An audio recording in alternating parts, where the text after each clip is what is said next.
Hello you, and welcome to Show of the Week with Outside Xbox, of which I am the Andy portion. And I, the Jane component, and this week I've been recovering from Gamescom with a nice relaxing go on the new Black Ops 2 maps.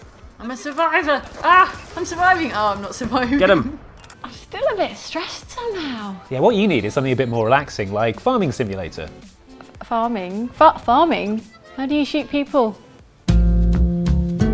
Oh Jane, Jane. It can't always be about shooting people, about quick scoping and headshotting and your precious kill-death ratio. In fact, I'd say that you are everything wrong about video games. You and your obsession with virtual murder and nothing else. And hey, give that! Sorry, I too am in need of the relaxing and peaceful pleasures of Farming Simulator, the perfect antidote to this modern world's blockbuster carnage. The name might suggest a top-down strategy game in the style of SimCity, but oh no, my friend, it's actually a first-person, open-world, open-ended adventure in agriculture.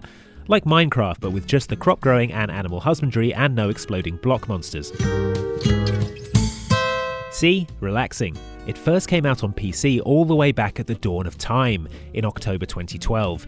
It's reborn on Xbox 360 next week as a budget title, which means it's fully confident about going up against a little game coming out 2 weeks later called Grand Theft Auto 5. And, well, it should be, because do you see any tractors in Grand Theft Auto 5? Shut up, screenshot. The point is, Farming Simulator scratches an entirely different itch to your AAA cinematic video game marvels. You start out with a big 4 square kilometre map in which you have one little field and a few farming machines. From there you grow your humble farm however you like. You can sow and harvest crops, you can invest in livestock and new fields and buildings. You can keep chickens or bees or breed them together into an unholy bee-bird hybrid. Anything you want, except the last one. If you like bossing people around, you can hire farm workers to give you a hand. If you like driving at sensible speeds, go nuts on one of the many farm vehicles. There are around 150 licensed vehicles and tools here. If you like drawing, well, go ahead and express yourself. In compensation for its lateness on console, Farming Simulator actually comes with more in its console version than the original PC version. There's a second American-style map in contrast to the original European-style map with bigger fields and bigger machines. Thanks, Big Agriculture, you're all right. And what about that Call of Duty crowd on consoles? Are they going to get on with a relentlessly non-violent farm 'em up? We asked the developer. That's a good question. They're probably not interested. I guess not.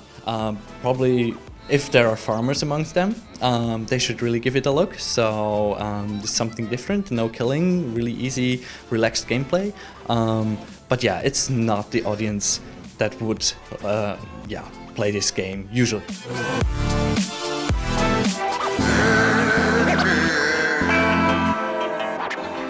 Right, I do feel more relaxed now. Yeah, do you want to go and see if Mike's interested? I'm going to stay here and grind potato XP. Roger, I'll bring you some biscuits. Thanks. Alright, now what? Hey Mike. Hello. I have this great new relaxation tip for you. Is it playing Farming Simulator? Because if it is, I am way ahead of you. In fact, if anything, I got too relaxed, so I've moved on from Farming Simulator into the weird and often infuriating world of PC simulations. Okay, cool. Any of them coming to Xbox? Well, no, probably not, because most people want to use their games consoles for games rather than painstaking simulations of often tedious jobs, right? Wrong. There are no such rules of engagement on the PC, and bizarre sims have flourished like unchecked athlete's foot. They cover a wide variety of different jobs and tasks, all of which you should really be getting paid to do rather than the other way around. Still, to dismiss them as dull is to miss out on their hypnotic brilliance. Here are some of our favourites from the very bottom shelf of your local games store that we'd be happy to see joining Farming Simulator on Xbox 360. Euro Truck Simulator 2 is the daddy of PC simulations at the moment, because it somehow manages to blend the profound boredom of long-haul trucking with a compelling RPG-inspired management metagame. One that sees you building up your trucking company, hiring other drivers, and fending off lawsuits after you pass out from sleep deprivation and wipe out an entire motorway's worth of cars. Okay, not the last one. The game contains a large chunk of Central Europe, mainly Germany, and the mainland United Kingdom, and you can customise your Scania with all manner of decorations and trinkets. If you've ever dreamt of life on the open road, subsisting entirely on corn-based snacks and Monster Energy, you can now do it from the comfort of your own computer. Of course, if the ability to steer your vehicle yourself isn't regimented enough for you, you could always try World of Subways 3 London Underground, which confines your recklessness to the capital's Circle line. It's painstakingly authentic, to the point where it took us a full 10 minutes just to work out how to get the bloody thing moving. Then we passed a red signal and got told to go back and do it all again properly this time. That authenticity does run out though when it comes to the free roaming elements, where you're free to roam right through the ground and into the endless abyss, before being teleported back to terra firma. If that all sounds distinctly lacking in a sense of humour, don't worry. The simulation guys know how to let their hair down every so often. Just look at Trains vs Zombies 2, a standalone add-on for Train Simulator 2013. Accurate simulation of railways in the greater New York area and zombies? You guys? Crazy. Of course, when you play it, it's a train simulator like any other. You don't end up heading up to the roof of the train with a shotgun or anything. You just have to make sure you're at the correct stops at the right time. You know, like a normal train driver does. Still, if you were in any doubt that, like ketchup, zombies go with everything, consider yourself finally and decisively proven wrong. Ever wondered how the most precise and delicate medical discipline on the planet would translate to gaming? Not well, as it turns out. Surgeon Simulator is a simulator in the very loosest sense of the word, putting you in vague control of a surgeon's hand during an organ transplant. Unlike real surgery though, as long as said organ ends up vaguely in the right place and the patient hasn't bled to death, it's considered a successful operation. You can even leave your watch in there if you like. You're a top surgeon, you can afford another one. The challenge comes from performing increasingly complex procedures in increasingly difficult environments, culminating in a secret mission in space, with all the complications that zero gravity brings with it. We're imagining a Kinect 2.0 version for Xbox One right now, and it's magical.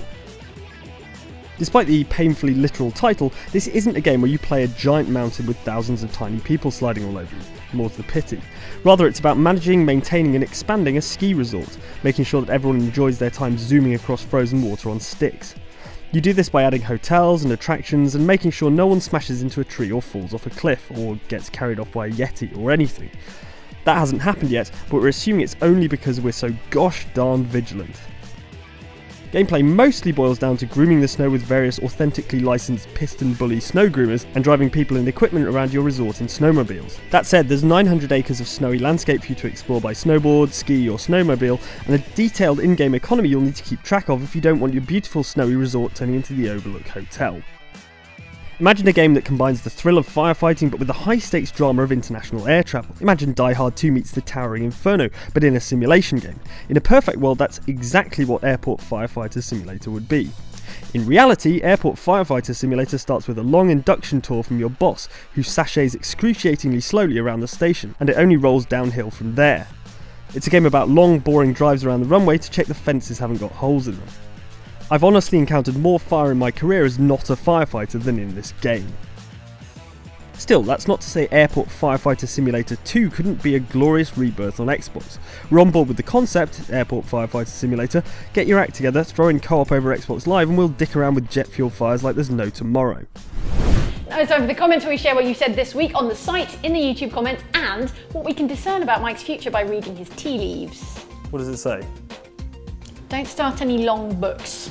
Probably great news. First up are comments on last week's Show of the Week on Saints Row 4, where we put Saints Row 4's character creator and ourselves to the test. Opinion was divided on whose character was best, but everyone agreed whose was worst. Right, that guy Flan says, Mike wins with Wonder Woman, then Jane with Leon. Sorry Andy, but I honestly thought for the entirety you'd made He-Man. Chris Hatter says, Thor? I'm sure that was Hulk Hogan with a subtle face hair change. Satiric82 says, I'm sure Andy's with Dog the Bounty Hunter, he just needed some shades. Peter Akinji, meanwhile, says the second character looked like Aquaman.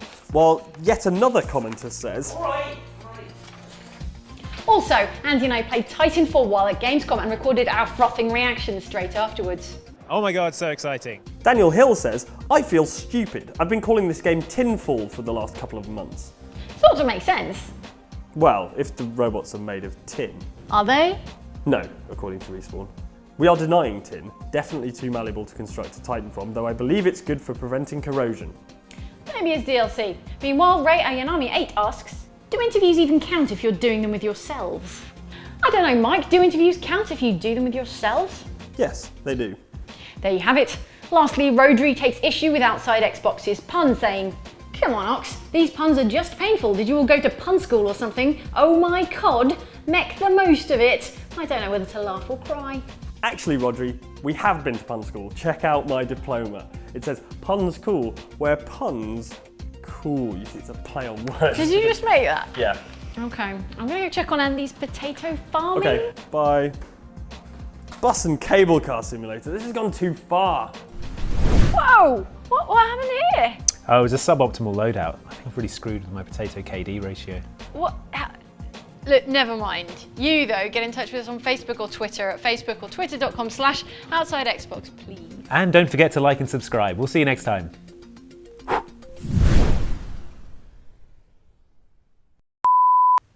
Do you want a potato? We've got a spare one. Yes. Is that shrapnel? That's probably fine.